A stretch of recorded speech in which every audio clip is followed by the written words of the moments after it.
Às vezes o que falta ao Supremo é didatismo, é explicar para o grande público por que decidiu dessa forma e não de outra forma.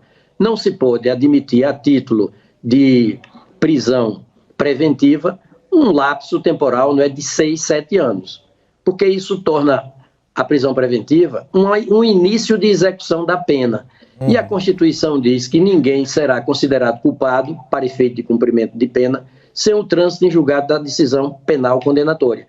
O judiciário erra quando demora a julgar o mérito de cada processo penal. Como tem errado ao não decidir o mérito dos processos tantos contra Sérgio Cabral, e aí nem precisaria, né, ter que soltar o mesmo Sérgio Cabral por excesso de cumprimento na prisão preventiva.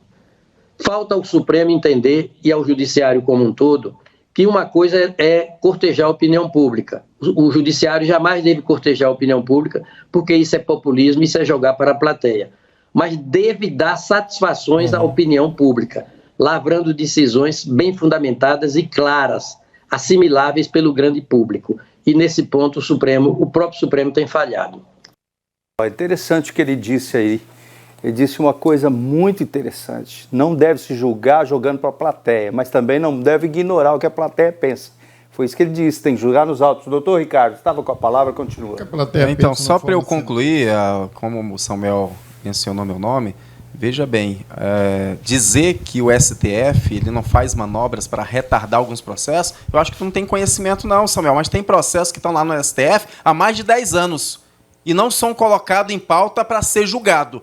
E por que tem outros, como no caso do Daniel Silveira, que foi com uma celeridade absurda, numa situação atípica, em que o Alexandre de Moraes foi vítima, ele foi o investigador e ele foi o que sentenciou, mandou prender. Então essas arbitrariedades elas só funcionam com algumas pessoas. Ele escolhe quem ele quer prender. Outros não, ele coloca na geladeira para dar tempo suficiente de conseguir alcançar o prazo prescricional para depois se safar. A mesma forma como ele fez com Lula. Fizeram isso com Lula, esperaram ele completar 70 anos para ele conseguir ter metade, para ele conseguir ter a idade suficiente de 70 anos para ganhar o benefício da prescrição pela metade. Então o crime para o Lula caiu pela metade, aí ele se safou. Então foi uma manobra do STF e ele faz isso com os escolhidos dele. Agora, o que o ex-ministro aí, Aires Brito, falou é uma coisa clara. Ele falou tudo aquilo que a gente já vem discutindo aqui há muito tempo, sobre a atuação do STF. Então, a STF hoje, ele tem lado. STF hoje, ele legisla. STF hoje, ele faz o papel do executivo. Então, ele se colocou numa situação suprema, né? Ele aproveita do nome Suprema Corte e se coloca nessa situação para mandar no país. Ok, Buiú, por favor. Interessante a gente ver um negócio desse. Aniversário, Ricardo, todo ano a gente faz um. Então, não sei aonde o Supremo teria que se meter postergando essa condição, porque de um jeito ou de outro o Lula ia fazer aniversário. Ele não tem o condão de poder parar isso e esperar a questão de prescrição, isso e aquilo outro. Bons advogados atuando fazem com que chegue até isso, porque, né, a modulação da justiça permite que vários e vários recursos vai se colocando, vai procrastinando, vai adiantando aquilo. E, inteligentemente, os advogados, eu faria isso também nesse caso. Entretanto, nós não devemos esquecer que esse mesmo Supremo, qual o senhor ataca hoje, o senhor bateu palma para ele quando ele tirou o Lula da eleição de 2018. Quando ele condenou o Lula em todas as instâncias, inclusive colocando a anomalia da prisão em segunda instância, sem um devido processo legal, sem um trânsito em julgado.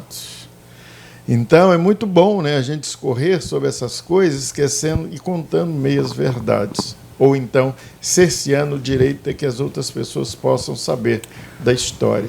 Zezinho. Olha,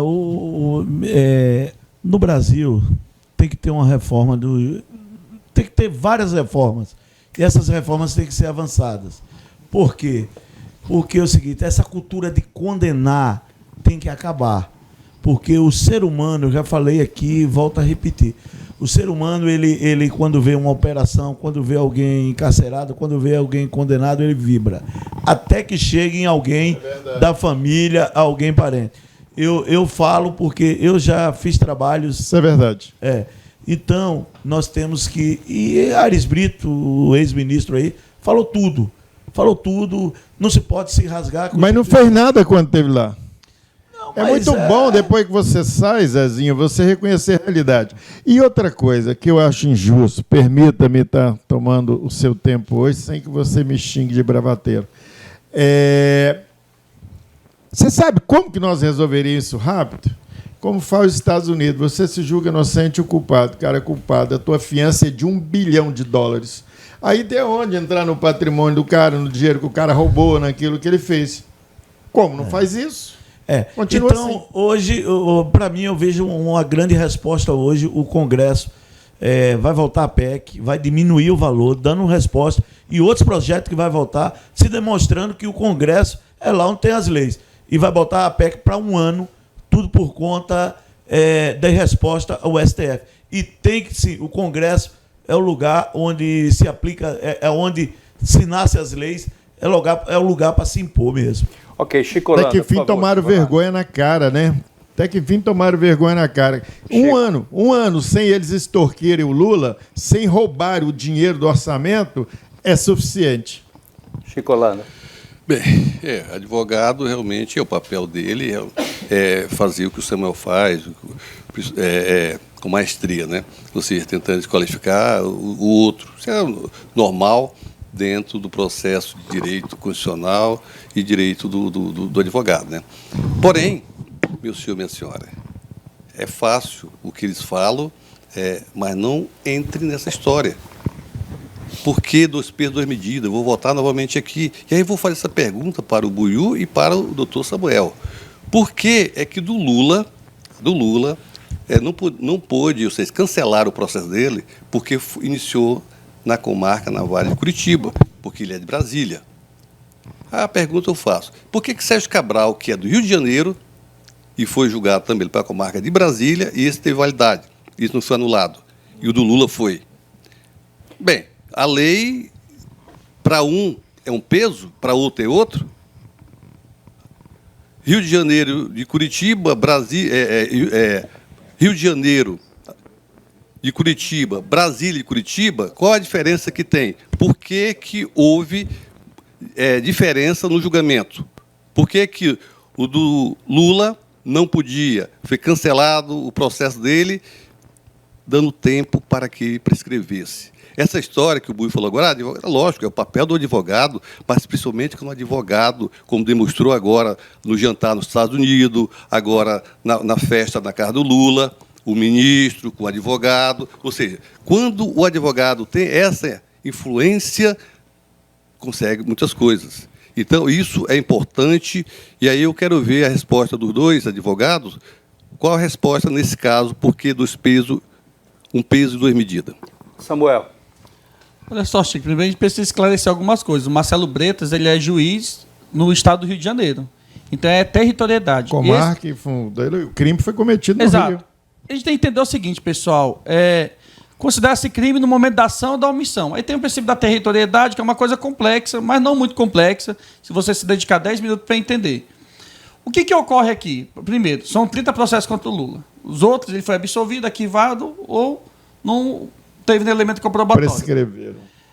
Nessa situação hipotética do Daniel Silveira, porque tem uma confusão mental aqui de muitas coisas, né? Doutor, não fuja da pergunta. É saber por que o do Lula, na comarca de Curitiba, não pôde.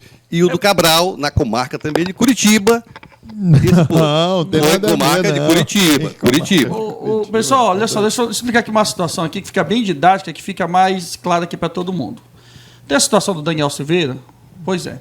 Daniel Silveira, pessoal, ele tem foro de prerrogativa de função.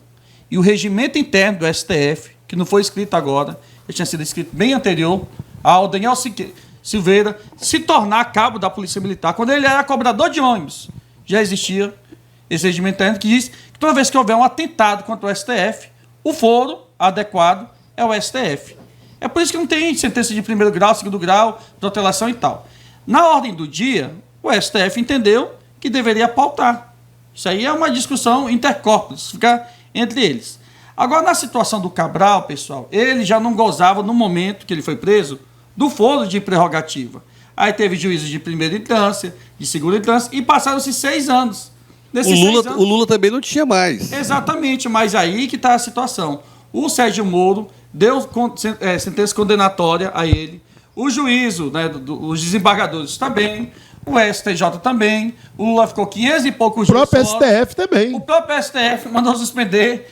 Aí, quando teve a situação da árvore do fruto envenenado, que é uma teoria do professor Eugênio Pacelli, um dos maiores processualistas penal do país, disse que estava contaminado, porque o juízo competente, não é nesse negócio de vazamento não, tá? E por que o Cabral teve validade? Porque o juiz era competente, o fruto não estava envenenado. Na hora